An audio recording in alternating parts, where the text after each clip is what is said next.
With the Royal Rumble in our rear view, we stay on the road towards WrestleMania, but we head towards our first of two roadblocks, technically, as we're heading towards Elimination Chamber. And we got a quick build on tonight's Monday Night Raw.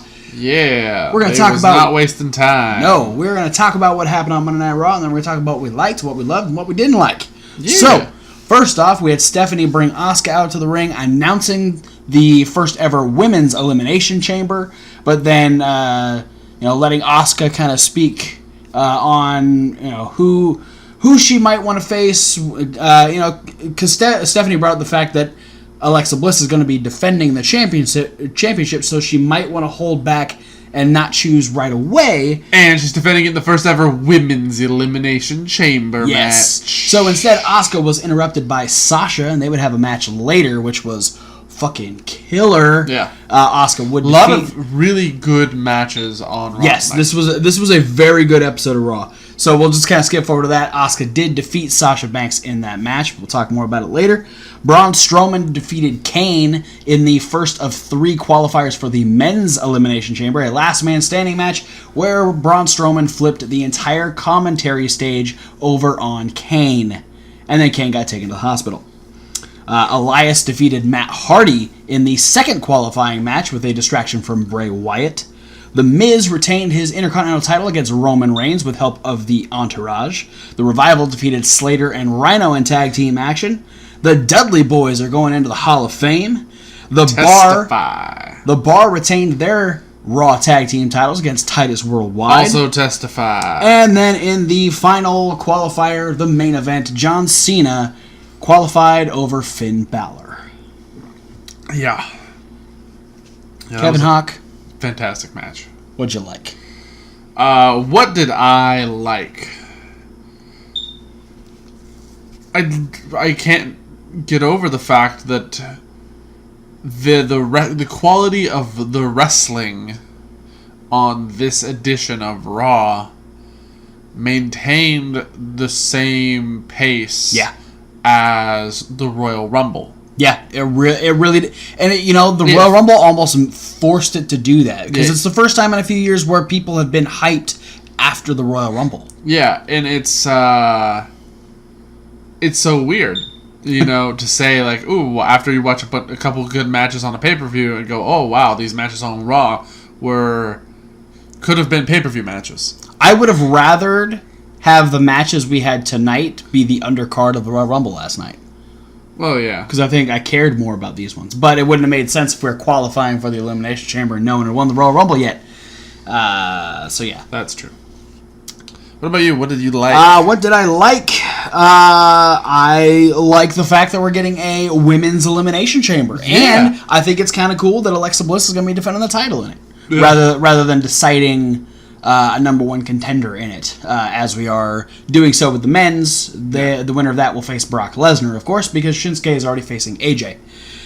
So yeah, the fact that the ladies once again hopefully get to main event the show with the first ever women's Elimination Chamber. That would be so cool. Yeah. I mean, they did it with the Rumble. I'm not going to be quite as optimistic about the Elimination Chamber. Yeah. Unless there's a lot of like pre-show time where they get to go in and mess around a lot and plan out a lot of really cool spots. Yeah. Because it's one of those matches where shit can happen. Yeah. You gotta be careful in the confines. You gotta be careful. Chamber. You gotta be on your toes all the time. We know. We've been in the Elimination Chamber. We have. Here's a picture. That's right. We fought, but then we made up and we teamed with Zack Ryder and the Boogeyman. Yeah, it was a 4-person team Elimination Chamber match. And we just decided, fuck it, we're all friends. Yeah, and we teamed with Zack Ryder and the Boogeyman. And don't ask how it was the 14 minutes that the four of us were all stuck in the same little pod. Boogeyman's gimmicks get awkward. It's intimate. What did you love about Monday Night Raw? What did I love about Monday Night Raw, if this answer wasn't obvious already? It's the fact that Titus O'Neil did not win the tag team championships. Man, how mad would you have been if Titus O'Neil beat Cesaro? All the way mad. I don't think you can get more mad. Is there like levels of mad on like on a scale of 1 to 10? Like that's like a 12. 12, yeah. That's that would have been rough. I do want to say though, I like the fact that Titus and Apollo work really well together, and it's good for Apollo to get more TV time. Apollo did great in the match. Yeah, Apollo finally, despite the fact that him and Sheamus had a botched Rana spot. Yeah, and that turned out to be Sheamus powerbombing Apollo Crews right on the back of his goddamn neck. Yeah, no, like Sheamus looked rocked after the match too. Him and Cesaro were celebrating with the titles, and Sheamus just dropped to his knees and immediately grabbed the back of his head. Well, he's not in the greatest of shape right now. And then he did drop a 260-pound man on the back of his head. Yeah, it could be rough. Yeah. I'm not going to hold it against him. I just hope that's not an indicator of Sheamus going forward from now on. Yeah. Hopefully that was just a miscommunication and nothing more than that. Yeah. What did you love? I'm gonna kind of piggyback on that, and I love the fact that nobody died, because between that, that's one you could love on all of the Raws. Yeah, well, this one specifically, because not only did we have Apollo Crews land on the back of Sheamus's head, and Sheamus and dump Apollo Crews on the back of his own head. Yeah, but we also had Sasha almost fucking kill herself diving through the damn ropes. Yeah, and I think she might have gotten saved by Asuka's foot. Yeah, Asuka's foot catching her in the face was her saving grace. Kept her from going head first to the ground. Well, also in the same vein, Asuka went backwards, head over ass, smacking her the back of her head on the LED board on the front of the ring. People were going fucking hardcore on this episode of Raw. And so, I love the fact... Y'all need to calm your shit down. I love the fact that nobody died. I also love the fact that, other than the main event, which I guess, in a way, the main event still did this, it was a lot of putting over the younger talent. Oh, absolutely. There was so much of that, with Braun going over Kane, Elias going over Matt Hardy, the Revival over Slater and Rhino, and then Finn Balor, despite losing to John Cena, still put up a hell of a fight against John Cena. I loved the way their match progressed, because it's just, they played off of this whole thing is that you never see John Cena get frustrated. That was the weirdest thing to watch. And, John Cena's come in with this whole swagger over the last 4 or 5 years of, hey, all the new guys have to pass through me if they want to be called the top guy. Yeah. And here he goes on a Monday Night Raw, just an average day at work, against one of these guys that he's never gone before. Yeah, this was a first time ever, so. And, Finn was one of the reasons why Cena got eliminated at Survivor Series. Yeah, and they used their altercations in the Rumble to really build up the hype for this first time ever, because they've already had small altercations the night before, so just kind of feeding into it.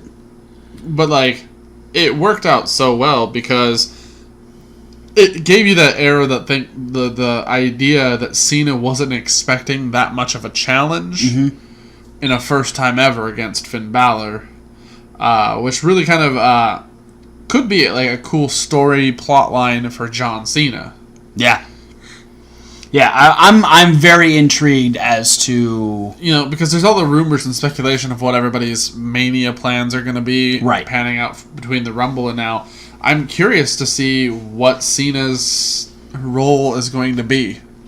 I'm hoping that even though he got pulled from the Rumble, they're still going forward with build for him versus Joe. Because I would really like to see John Cena versus Samoa Joe.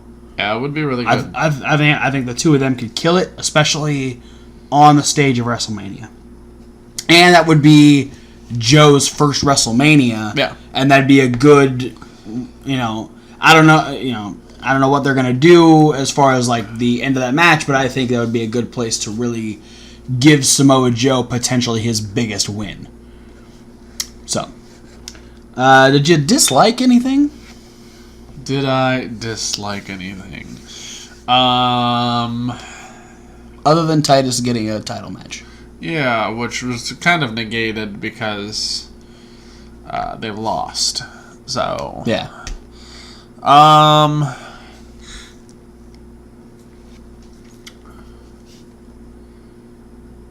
don't know. The Intercontinental title match was really good. Yeah, I don't. In my opinion, it didn't need to be that long or that like epic, like it was a pay-per-view championship match. Yeah, it did just kind of like come out of left field because it's like, oh yeah, the title changed hands last week. So honestly, I think what it was really used for was to keep hype on Roman, keep the title on Miz, because guaranteed next week Roman Reigns qualifies for the Elimination Chamber. Yeah, and I think they would have benefited better had the Miz had a more solid win that didn't make Roman still look like he was going to win the match. If Miz could have done something that wasn't eke out a win at the last second before Roman was going to beat him, even if it could have been still interference and a poke in the eye, but somewhere where it just Miz wasn't in such a desperate spot to lose before he just quickly spins it around and picks up the win over Roman. Yeah.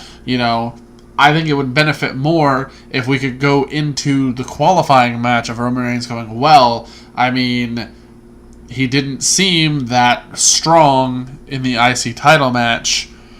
It put a little more air of, ooh, what's going to happen in the qualifier. They're still going to go with the last three matches that Roman Reigns has had. He's failed to succeed at all of them. He lost the IC title, failed to get it back, and lost the Royal Rumble. Yeah, but for me, from the fan standpoint, is that gets negated because he did really good in all of those matches. True.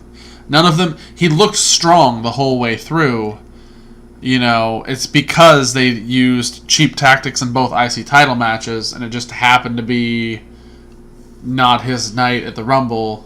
Is there someone they could put, in your opinion, is there someone on the roster they could put him against that would still make it seem like he has to overcome something? And if so, who is that? My biggest thing is all of those guys qualified today. Yeah. Except for the only person I could think of would be Seth Rollins. And I don't think they'll put Seth and Roman against each other. I think that, I almost think both of them are going to be in the chamber. Yeah, it wouldn't surprise me. Unless they're probably going to put him against Bray. Or... Yeah. There's not very many other people I can think of. Yeah, that's what I'm going to dislike the most about this Raw, is that as good as the match was, I am not looking forward to both John Cena and Roman Reigns being in the Elimination Chamber, because guaranteed right there, that's how Braun goes. Probably. Elias doesn't stand a fucking chance against either of them, and whoever the other two are, they don't stand a chance either. And I'm going to make a bold prediction, actually. I think Elias is going to be the one who eliminates John Cena. I mean, that's fair. That's fair to say, but having the two of them in there just seems like it pretty much guarantees anybody who watches wrestling that none of the other four guys are going to win. Yeah. And plus, unless they have a really cool storyline set up for Finn Balor along with the Balor Club, I think Finn Balor in the Elimination Chamber probably would have been a better idea, but that's just me being a Finn fanboy. Speaking of which, I also love the fact that Coach is back. Yeah. That's pretty cool. Yeah. Any last thoughts? No, not really.